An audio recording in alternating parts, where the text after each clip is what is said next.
Let's mic news at 9। Let's mic समाचारों में आपका स्वागत है। मैं हूं महेश सिंह। ब्रिटेन में हरियाणा की चरखी दादरी जिले के रहने वाले 30 वर्षीय भारतीय छात्र विजय कुमार की चाकू मारकर हत्या कर दी गई है।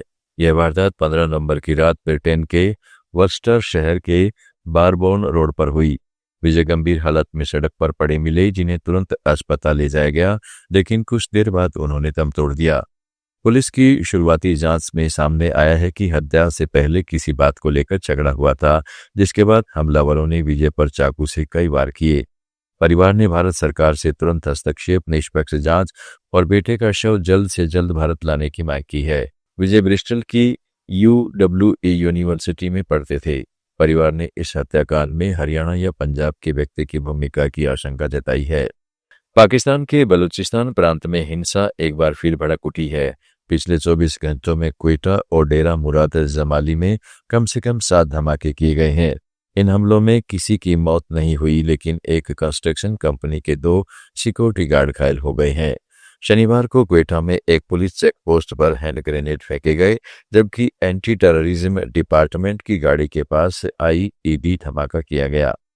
इसके अलावा शहर में 3 और धमाकों से दहशत फैल गई। सीनियर SP आसिफ खान के मुताबिक हमलावरों ने रेलवे ट्रैक को IED से उड़ा दिया, जिससे ट्रेन सेवा बाधित हो गई है।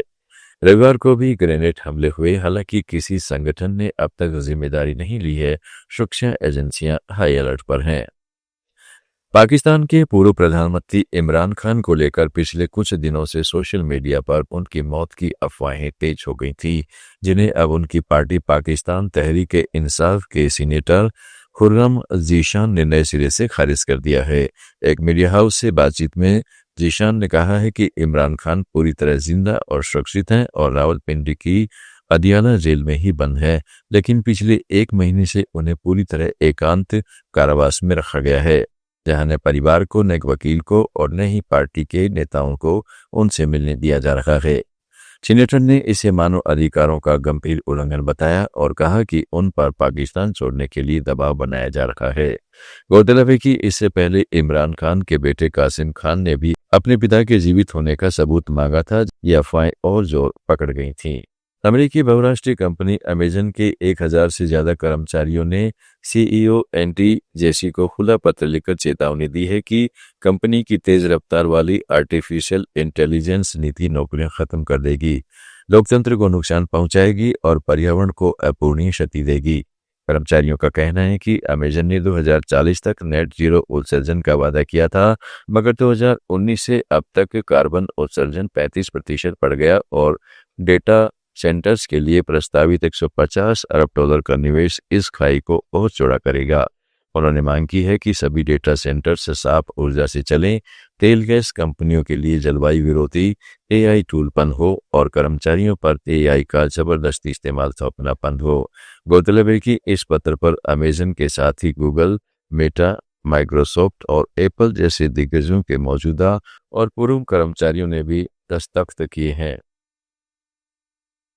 अफ्रीकी देश नामीबिया में पॉलिटिशियंस एडोल्फ हिटलर ने लगातार 5वीं बार चुनाव जीत लिया है। हालांकि इस चर्चा का कारण उनकी जीत नहीं, बल्कि उनका विवादित नाम है। नाजी जर्मनी के तानाशाह से मेल खाने वाले इस नाम के कारण एडोल्फ हिटलर हमेशा सुर्खियों में रहे। 59 साल के Adolf Hitler South West Africa People's Organisation के सदस्य 2004 से ओशाना इलाके में ओम उंडजा का प्रतिनिधित्व कर रहे हैं। वे रंगभेद विरोधी अभियान और स्थानीय नेतृत्व के लिए जाने जाते हैं। अमेरिका के कैलिफोर्निया में ल्यूसिल एवेन्यू इलाके में एक बैंक्वेट हॉल में फायरिंग की घटना सामने आई है।